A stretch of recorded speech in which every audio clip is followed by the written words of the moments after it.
Hello, it's the Great Canadian Bagel here, coming to you with another Alberta provincial election forecast. Now, just as a couple things to get off the cuff here before we get into the rest of the video, this video is late.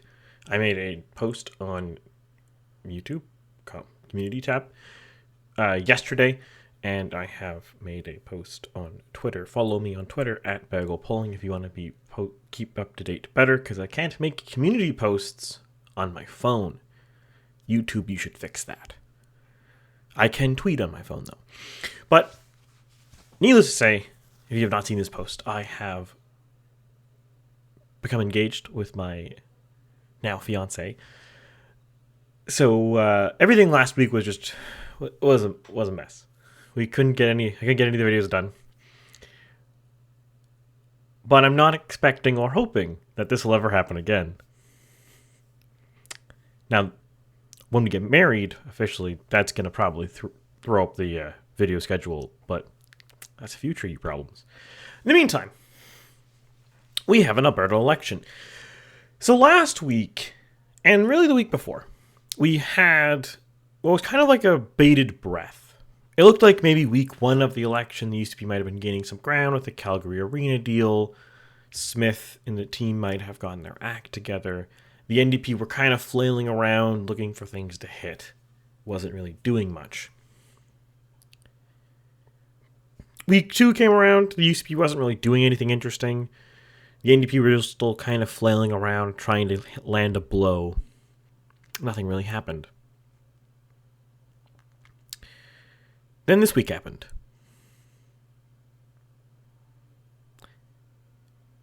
Now, the election is early. There's still, as of time of recording, 14 real days of campaigning left. 15 until voting. But this week cannot be described as anything but a disaster for the UCP. And I will get into that later in the video. But for first, we need to discuss maps, because the maps are going to be very misleading right now. And if I don't catch them early in the video, people who click off the video are going to be confused and think the UCP is still in a very good position. They're not. So this is the best case scenario. This is if the PCs follow the Progressive Conservative Party polling history, historical performance measures. If that's the case, this is what we will expect. And it might look not too bad, this particular forecast. I'm suspecting, though, this one isn't accurate. I don't think Smith's leadership is going to lead to a not a status quo, because of all of the micro scandals, and some of the ones this last week were pretty big, which we're going to get into later. I don't think we're going to see this. The kind of performance that the PCs got in polling misses, overperforming polling, is what you would expect from a boring candidate. A boring candidate who did their job and was really the preferred option. Smith is too polarizing. Her comments, I think, have crossed the point of just being too inflammatory in some cases. Now, I do stand by my previous comments that in general, having all sorts of micro scandals like Smith has usually does help you in the long term. It's really bad in the short term, obviously. But as we'll touch on later, some of these were really bad. And they're bad in the wrong way, or in the right ways to hurt her. So I'm expecting this scenario to not really be useful. I'm going to keep projecting it for fun, but I don't think it's going to be very informative. But we can see here inside of it is where this starts getting bad. In just a week here, The UCP's lost 2 points in Calgary. They've gained some ground in the rest of Alberta, and they've gained some ground in Edmonton, but most of the ground in Edmonton has really not been useful. They've only picked up 1 seat. So a bunch of ground gained in Edmonton, about 8 percentage point swing, or 4 points gained to the UCP itself, and they've gotten 1 seat for it. Not great. Now, they've only lost 1 more seat in Calgary so far, but that was only with a 2-point loss. They've lost a seat. You can see as well, there's a couple seats as still, like these 2 here, in Calgary that are in play in this scenario. And you can say yes, but there's these 3. Heck, you could even go and say that one are in play in Edmonton. I think the Edmonton polling that I've been using, a lot of it's coming from Main Street. It might be right. Let's be clear. It could be correct. I'm not here to diss Main Street. But I'm skeptical. But we're going to touch on that later, too. We're going to try to keep this point brief. So I'm expecting this is not accurate.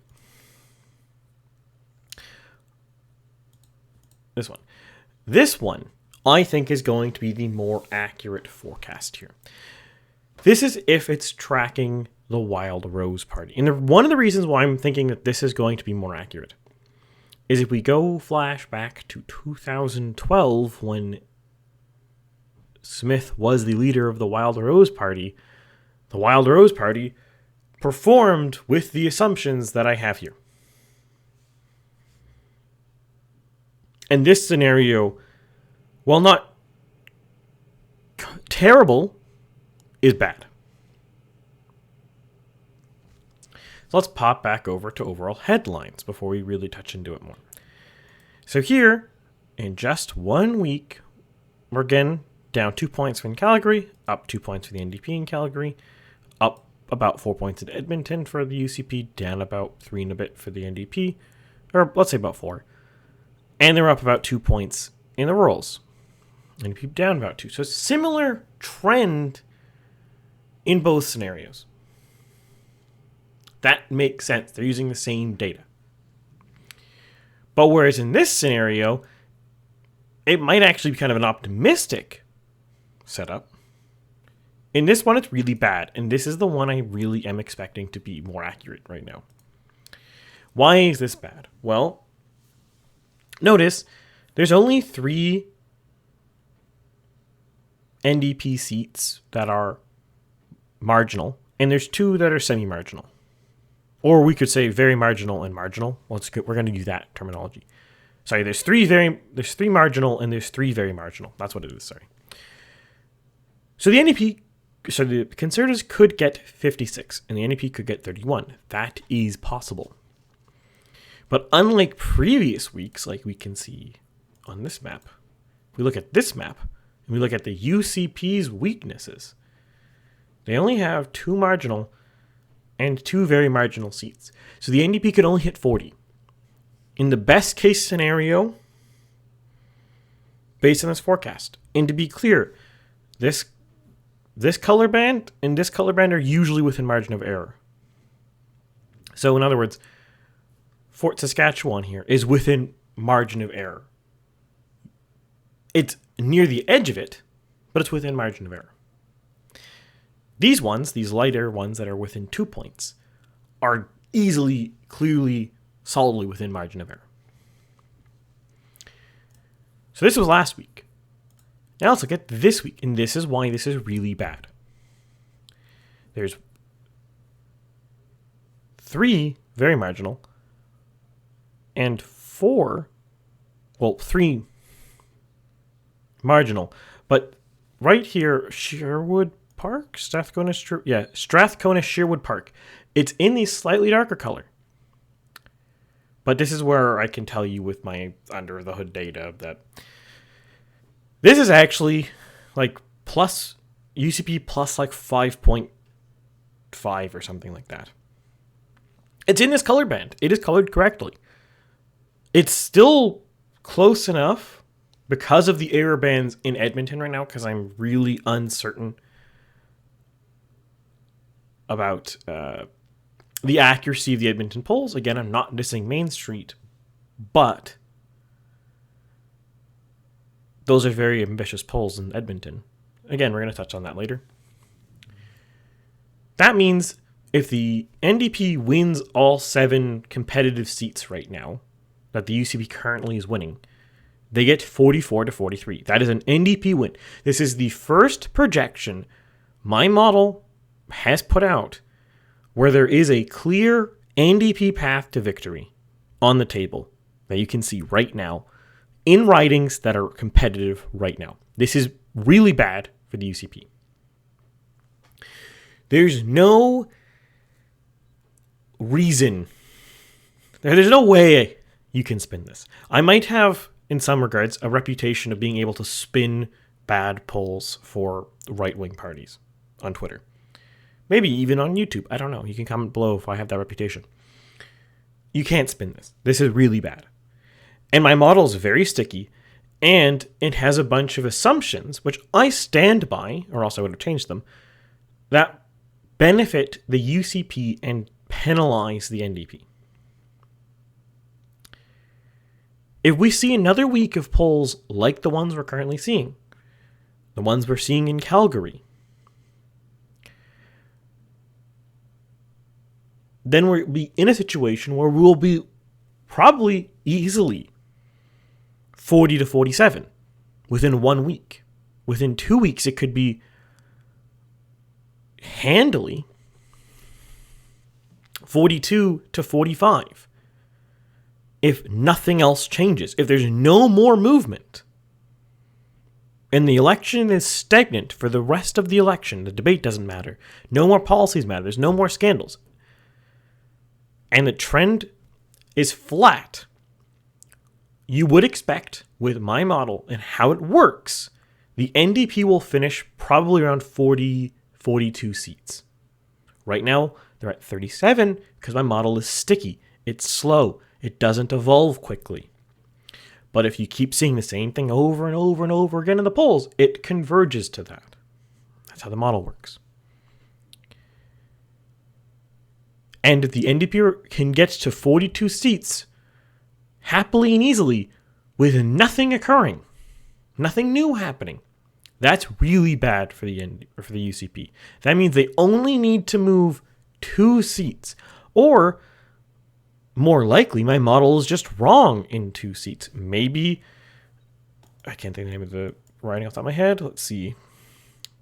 Maybe Calgary Elbow here. I'm forecasting it around plus, I think, 8. Maybe I'm wrong. A lot of other people don't have it that way. That could happen. Same thing with Calgary East here. I'm forecasting about UCP plus 8. What if I'm wrong?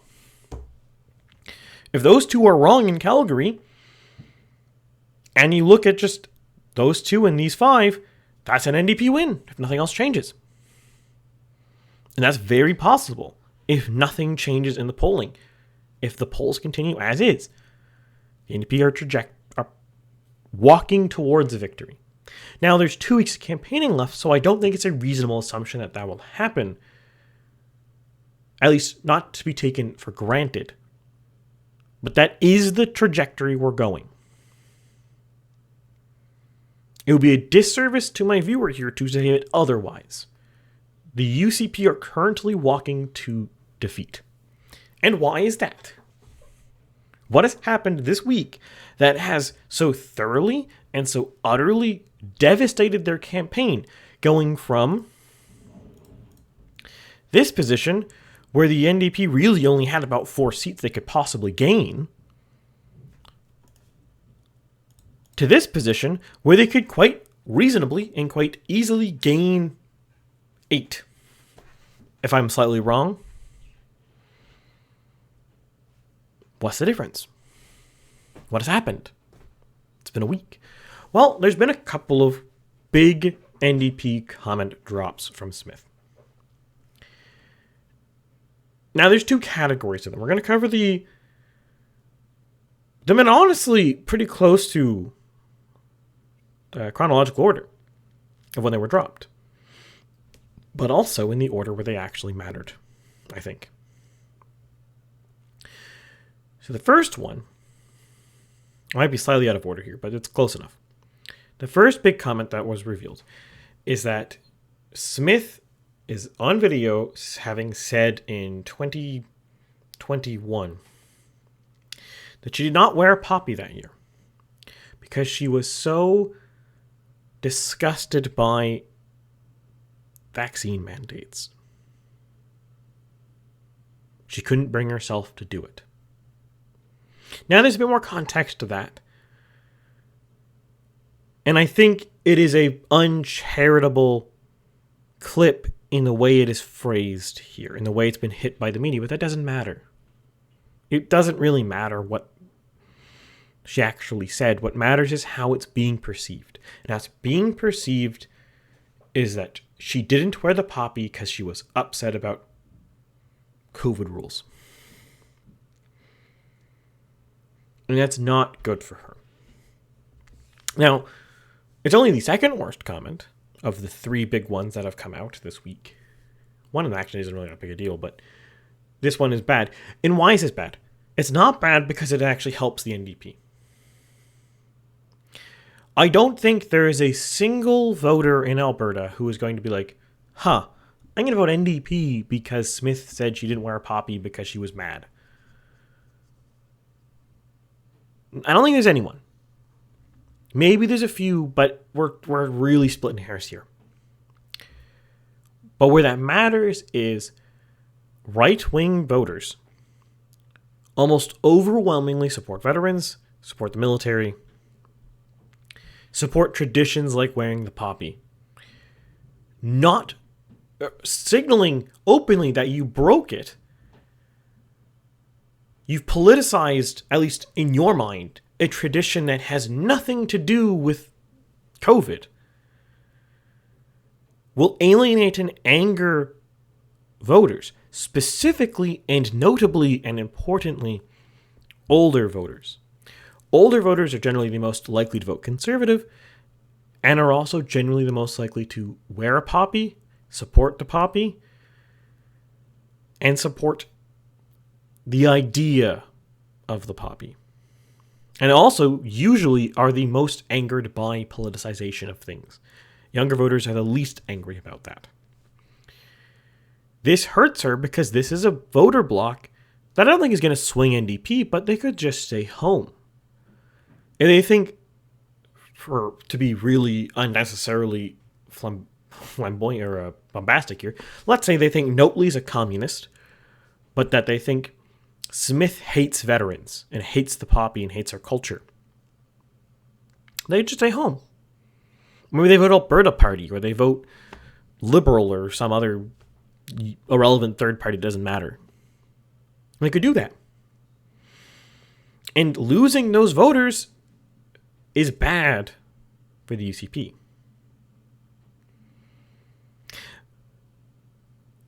Now that's a damaging comment. But I don't think that comment, at least by itself, really mattered. If it was just that comment, we wouldn't even be talking about it. That comment matters a lot in relation to the next one. And this one is really bad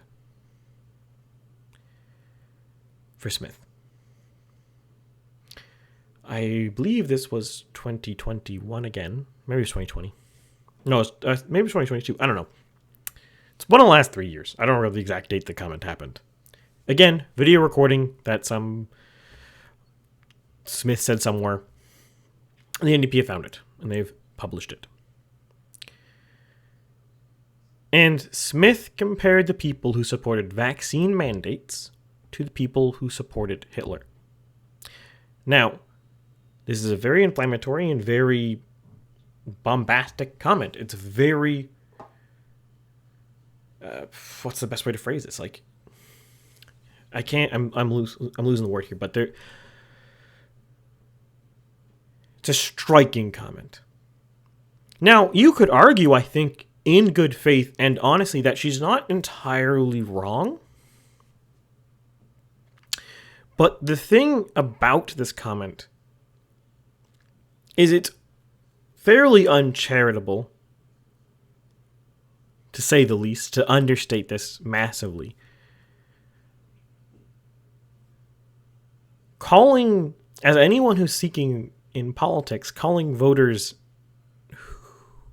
who you need to vote for you Nazis is generally not a good plan. Because keep in mind, the city of Calgary, the city of Edmonton, places that she needs seats, doesn't matter which city, likely Calgary, but it doesn't matter which city, if she doesn't have about half of the seats in both of them combined, she loses.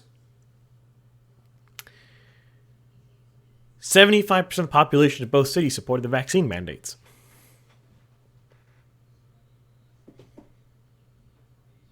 Yeah. So she called 75% of the population of both major cities and Alberta effectively Nazis. Now, there's more nuance and there's more caveats to this, but I'm not really here to explain or defend Smith. That's not really my job here. To be honest, this isn't really my job either way. I'm not paid, but I'm here to explain what happened and why this is happening things and why this is really damaging Smith. She has directly called out and alienated moderate voters in Calgary. Specifically, that's where it matters. And unlike the Poppy comments, these voters will probably go NDP. And you can see it in the polling. Her position in Calgary since those comments fell significantly. Ergo, this position compared to this position. 1 week. Keep in mind, 1 week. 1 week. I have a sticky model too. And this is actually made worse by her comments about the Poppy. Because together it's really the combined dishonor the point of us fighting in World War II. If we are just the Nazis, what was the point of that? Now, how much that has actually played into voters' minds, I'm not really sure, but it has definitely played into the media narrative, which I think we can all agree does matter. How much it matters, I can't tell you, I can't quantify that, but it does seem to matter. Now, the final comment, and interestingly, this might be if she manages to pull out, barring the UCP coming out with big policy ideas or winning the debate next week. Which, speaking of the debate, I don't sure I said this at the top of the video, but I will be doing a live stream on Thursday at probably sometime just before 6 Mountain Time. Let's say 5:30. I think that's 7:30 Eastern Time. We're going to be doing a live stream about the debate. So, see you there. If Smith managed to win the debate next week, or they use people's out into big policy, this could change things. But barring those things, Smith's saving grace here might be this last comment. And this is a weird one to say, but it's the voters that this one appeals to. So Smith has... This one I think is actually extremely uncharitable, because I don't actually think Smith said anything even remotely considerable. Like, you could even remotely portray this as wrong, which is why I don't think this comment is actually hurting her, and it might actually help her by wiping the news cycle. But where this... her most recent comment that has been revealed is back sometime, I don't know when it was. You can find the videos online on like the NDP's Twitter page or something like that if you want to watch them yourselves. But she said, to summarize, she basically just said we should adopt a French healthcare system. That is putting it in the accurate terms.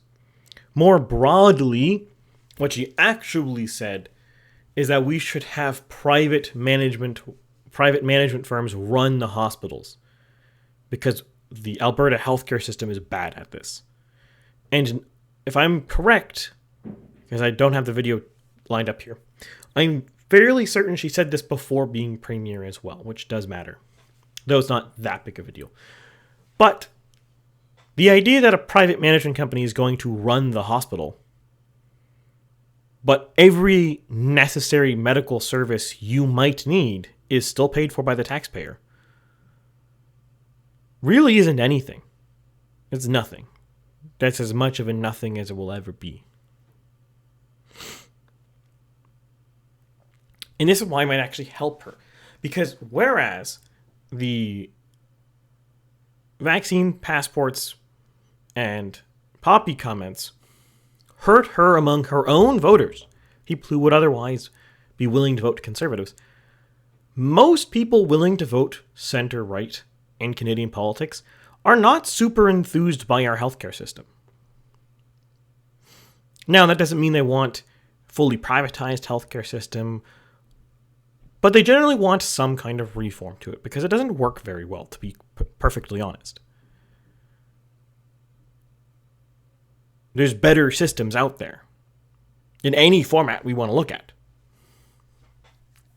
So the idea that Smith is proposing, at least back when this video was, I'm not really sure when it aired, an alternative way to manage the system, which hopefully would improve quality and performance, that's not really much of a thing.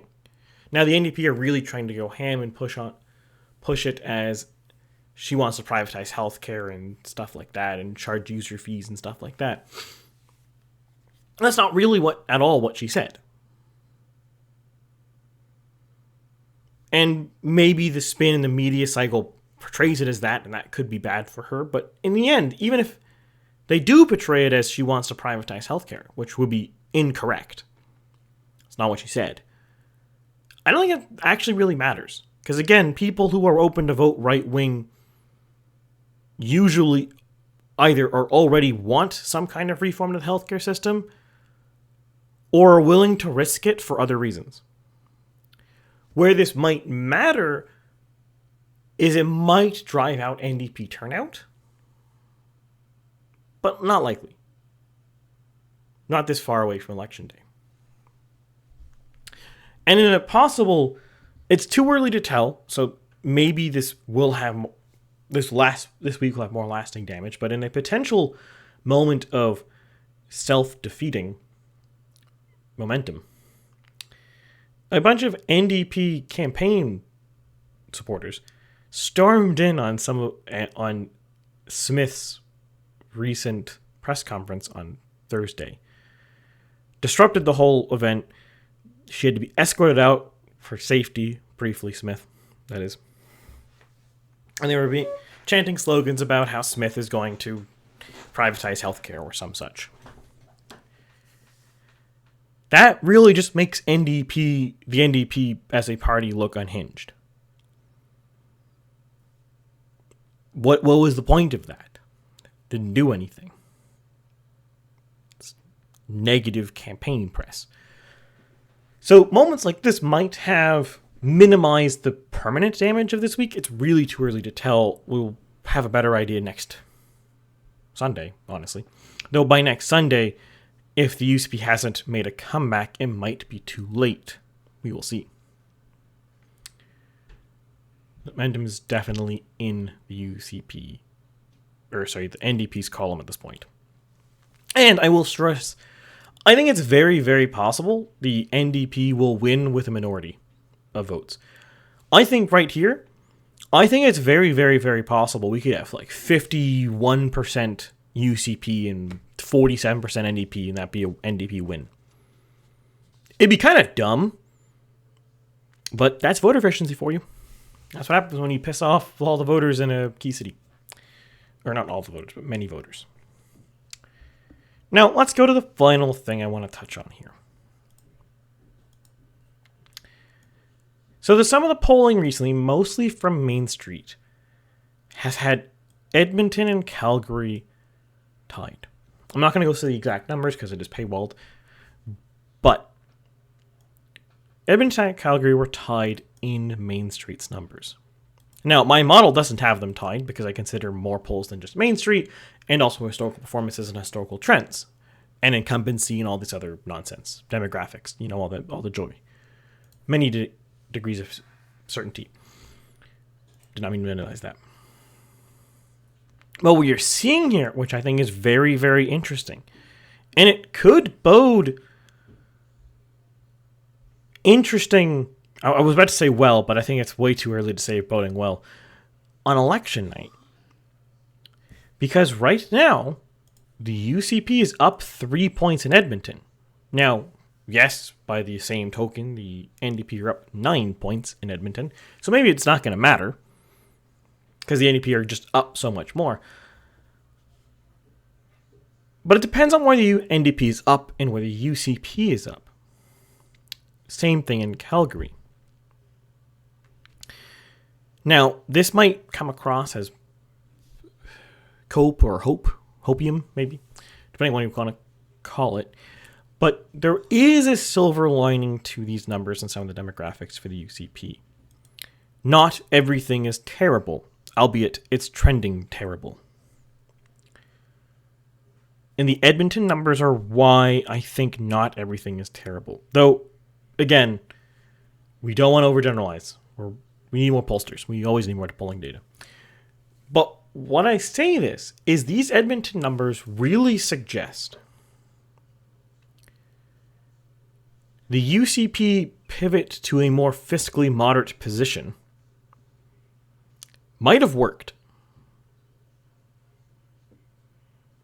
And before you question my thoughts on that, just between the Calgary Arena deal, which is a huge fiscal outlay, and the budget, I think it's uncontestable that it's a much more fiscally moderate party than Kenny had it. Whether it's bad or good, I don't really know. It's too early to call. But it's objective fact that this is what has happened. The party has moved dramatically fiscally moderate compared to when Kenny was in charge. And you can also see a lot of their campaign promises too, are similar vein. I can't name that off my head though. What seems to possibly happen, if you recall back 2 weeks ago to my video on where the election will be decided, I was talking about the inner cities of Calgary and the outskirts of Edmonton. The reason I picked those two areas as the places to matter,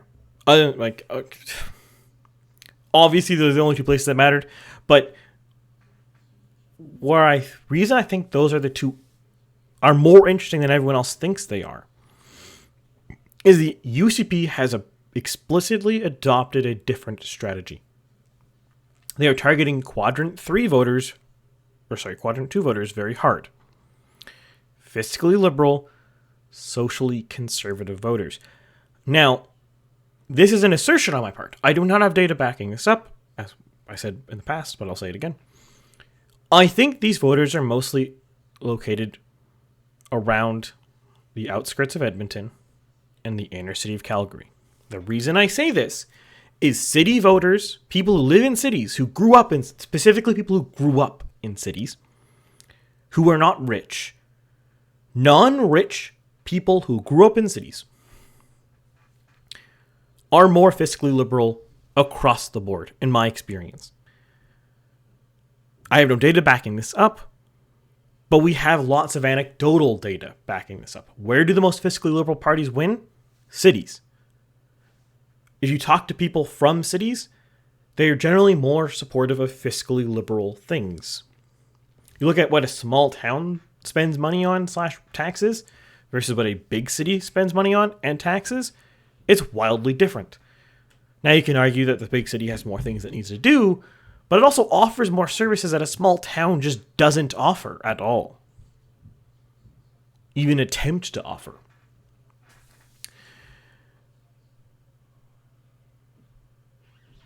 This means that of conservative voters in a city, people who grew up in the city who are conservatives, they're more fiscally moderate or fiscally liberal.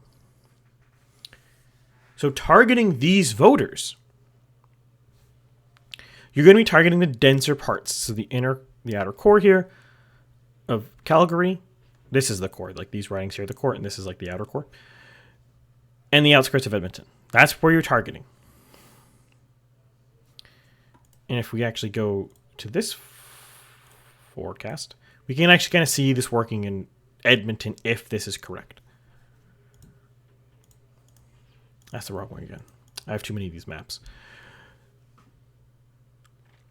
It seems like, based on the demographics from the Main Street polls, which again I can't share with you, and based off of the regional data from the Main Street polls, this might be happening. The UCP might actually be genuinely winning these voters. If that is true, then these seat models might be completely wrong. Irredeemably wrong. Because if the UCP voter coalition has actually changed, which the polling data says it might have, you might expect Southern Calgary to actually have way more losses for the UCP than the outer core of Calgary.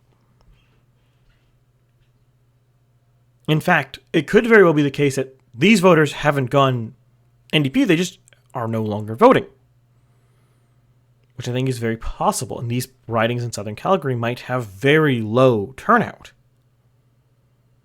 I cannot tell you this is happening. We have no riding polls, so I can't really cross-reference anything. This is just hypothesis at this point, based off of regional data and demographic data.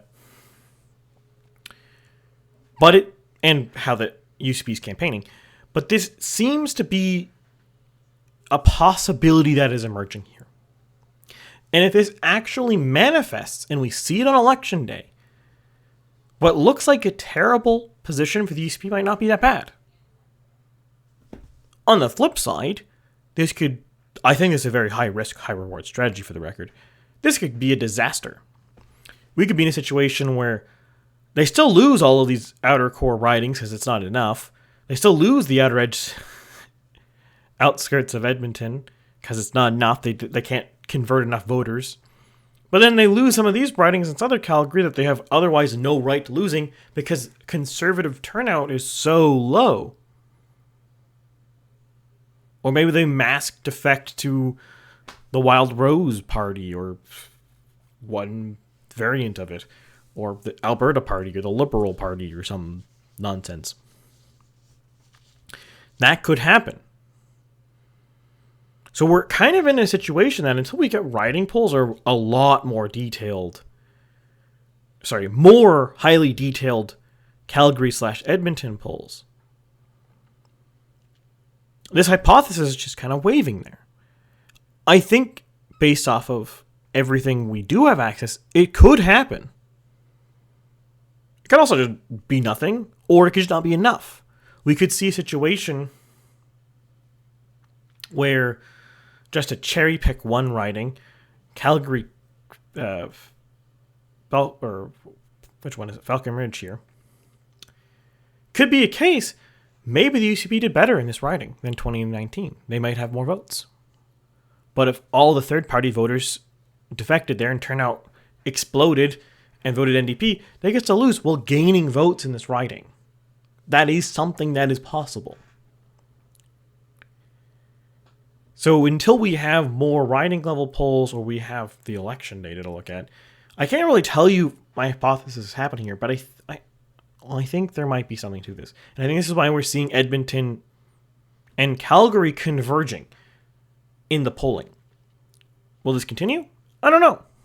But it's something to watch out for. But with that, I'll wrap up the video here. Now, if you liked the video, by all means, like, share, subscribe. Comment below what you think. If I'm off base, if I'm, stupid, if I'm over forecasting something, if I'm over analyzing or something, I don't know. Let me know. I'm going to have another pinned comment on this video that is going to include, what's it called? The poll that I posted last week on my last week's video.